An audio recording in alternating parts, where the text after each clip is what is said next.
Ma'am, तर आज आपल्या सर्वांसाठी आजचा दिवस खूप स्पेशल आहे, खूप खास आहे. तर कुटुंबासाठी हा क्षण अभिमानाचा आहे. तर याबद्दल तुम्हाला काय बोलायचंय? अभिमान.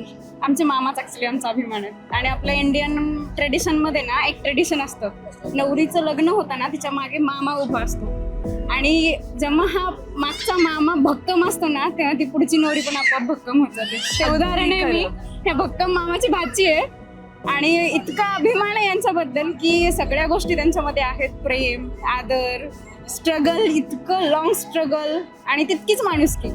त्या माणुसकीमुळे आज या माणसाने एवढं मोठं विश्व उभारलंय. आणि सोबतच मामांसोबतच मला आत्याचंही कौतुक करायचंय. डबल नात्यात आहे मी त्यांचा. आणि आत्या म्हणजे त्या भक्कम आधारातलं सगळ्यात पुढचं पाऊल. त्यामुळे त्यांच्याबद्दलचा जो अभिमान आहे तो मी शब्दात नाही व्यक्त करू शकत. आणि जर मी या पलीकडे शब्द वापरले तर कदाचित माझ्या डोळ्यांमधून अश्रू निघतील. अजून एक शेवटचा प्रश्न की मामामध्ये अशी कोणती क्वालिटी आहे जी बाकी लोकांनी नक्कीच आत्मसातली पाहिजे?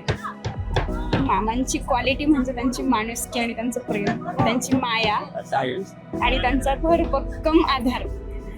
त्यांच्यासारखा आधार जेव्हा आपल्या पाठीमागे उभा आहे ना तेव्हा आपण कशालाच घाबरत नाही. आणि तो आधार म्हणजे आमचे मामा. अगदीच खरं. Thank you so much.